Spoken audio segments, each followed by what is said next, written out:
हरे कृष्णा, राधे राधे। आप सभी का भक्ति चैनल पर हार्दिक स्वागत है। आज आप सभी सुनेंगे वैशाख मास की कथा अध्याय 7। कथा को पूरा जरूर सुनिएगा और पसंद आए तो लाइक कीजिएगा। कमेंट सेक्शन में हरे कृष्णा जरूर लिखिएगा और चैनल को अभी तक आपने सब्सक्राइब नहीं किया तो चैनल को सब्सक्राइब कीजिएगा और ज़्यादा से ज़्यादा वीडियो को शेयर भी कीजिएगा। वैशाख मास महात्म्य का 7वां अध्याय।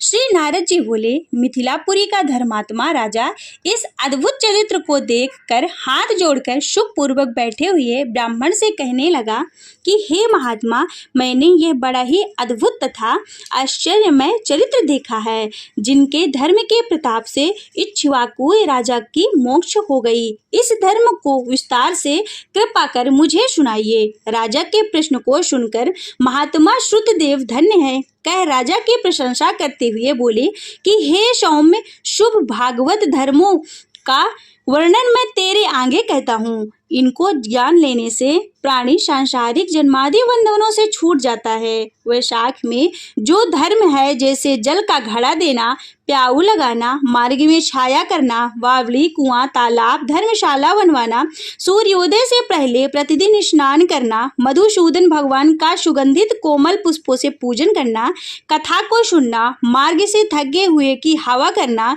श्रम को दूर करने वाला गोरस गुड़ का शरबत पिलाना, जूता, खड़ाऊ, छतरी, पंखा, तिल, शहद, ईख, कपूर, कस्तूरी, चंदन आदि सुगंधित वस्त्र, सैया, खाट, फल, दही, नैवेद्य इत्यादि का दान करना, गौओं को घास डालना, अन्न दान इत्यादि करना, शरीर का तैलादि मर्दन न करना, पत्ते पर भोजन करना, यह सब धर्म वैशाख मास में उत्तम है। स्त्रियों को माधव भगवान का पूजन फूलों से करना चाहिए। ऐसा न करने से पुत्र आयु तथा पति सुख प्राप्त नहीं होते हैं। वैशाख माह में जल व अन्नदान भूखे प्राणियों को अवश्य करना चाहिए। न करने से पशु और पिशाच योनि मिलती है। हे राजन, मैं अन्नदान न करने की एक अद्भुत कथा मैं तेरे सामने कहता हूँ। रेवा नदी के किनारे मेरे पिता पिशाच होकर भूख और प्यास के मारे शिथिल होने के कारण उनकी क्षुधा को और तृष्णा बढ़ गई थी। छायाहीन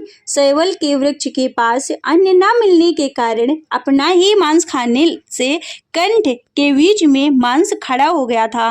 कंठनली का छिद्र सूक्ष्म हो जाने से पीड़ा के कारण प्राण जाने का भय था। कुआं, बावली शीतल जल को विष समझते थे। मैं गंगा यात्रा के निमित्त जा रहा था। वहां मार्ग में दैव योग से रेवा नदी के किनारे पहुंचा। वहां यह अद्भुत दृश्य देखा और सालमली के वृक्ष की जड़ में एक पिशाच भूखा प्यासा चिल्लाता हुआ अपना मांस खा रहा था। वह पापी मुझे मारने के लिए दौड़ा, परंतु मेरे तेज के मारे निहत हो गया। मेरे हृदय में दया उत्पन्न हुई। तब मैंने उससे कहा कि डर मत, तू कौन है, जल्दी बता, तुझे कष्ट से अभी छुड़ा दूंगा। ऐसा कहने पर अपना पुत्र मुझे ना जान कहने लगा कि मैं पहले अनर्थ देश में भूराख्य नामक नगर में जन्मा था। मेरा नाम मैत्र था और सांस्कृतिक गोत्र में उत्पन्न हुआ था। तप, दान, विद्या और यज्ञादि में मेरी बड़ी ही निष्ठा थी। मैंने संपूर्ण विद्या पढ़ी और पढ़ाई, संपूर्ण तीर्थों में स्नान की। हे अंग, मैंने भिक्षा के लोभ में से वैशाख मास में अन्न का दान नहीं किया। इससे विचार होता है कि इसी कारण मुझे पिशाच की योनि मिली है। अब मेरे घर पर श्रुतदेव नाम का पुत्र है, जो बड़ा ही ख्यातिवान है। उससे मेरी दया कह देना कि तेरा पिता अन्नदान न करने से स्वर्ग नहीं गया और नर्मदा नदी के तीर पर बड़ा ही दुखी हो अपना ही मांस खाकर वृक्ष की जड़ में पिशाच बना बैठा है। अतः पिता को पिशाच योनि से छुड़ाने के लिए वैशाख मास में प्रातः स्नान कर विष्णु पूजा और भक्ति पूर्वक जल से मेरा तर्पण करें और फिर किसी ब्राह्मण को अन्नदान करें। इससे मैं विष्णु पद को प्राप्त हो जाऊंगा। यदि तुम मुझ पर दया करोगे तो तुम्हारा कल्याण होगा।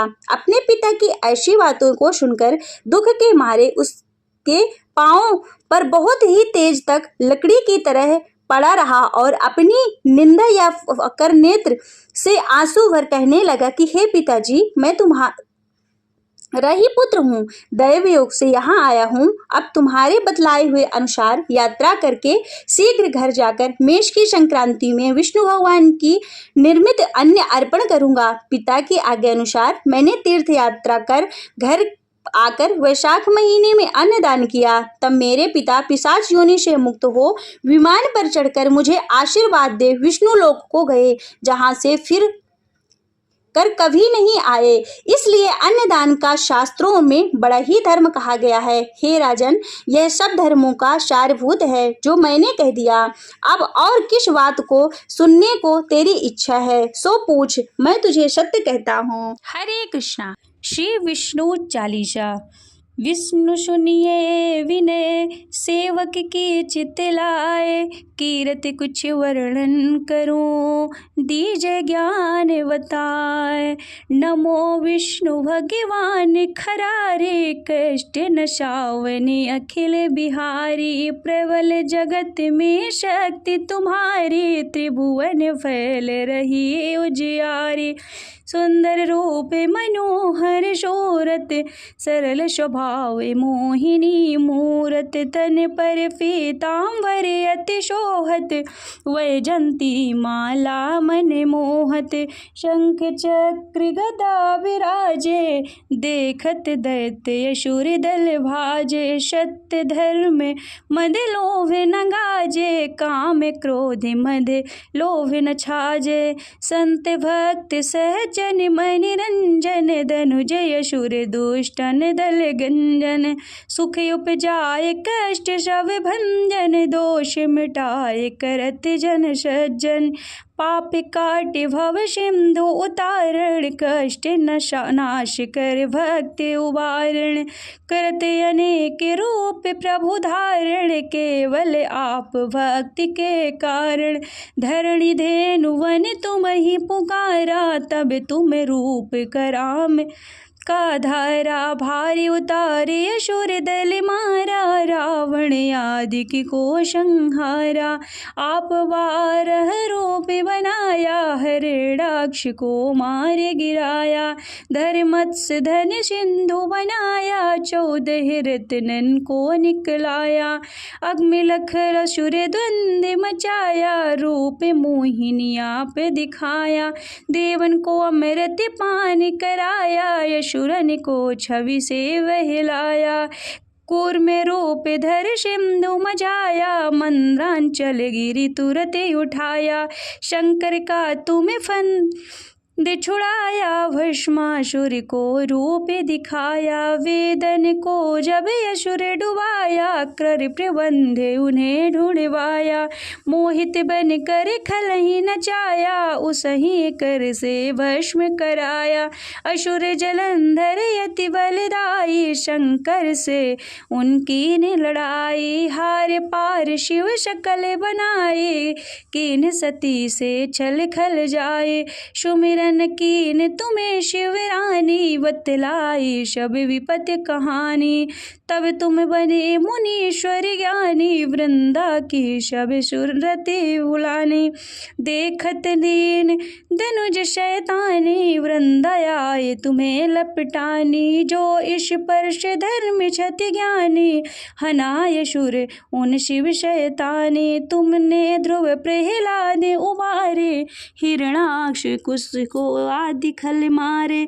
गणिका और अजामिन तारे, बहुत भक्त भव सिंधु उतारे। हर ही सकल संतापे हमारे, कृपा करहूँ हर सिरजनहारे। देखा हूँ मैं निज दर्श तुम्हारे, दीन बंधु भक्तन हितकारी। चैते आपका सेवक दर्शन, करहूँ दया अपनी मधुसूदन।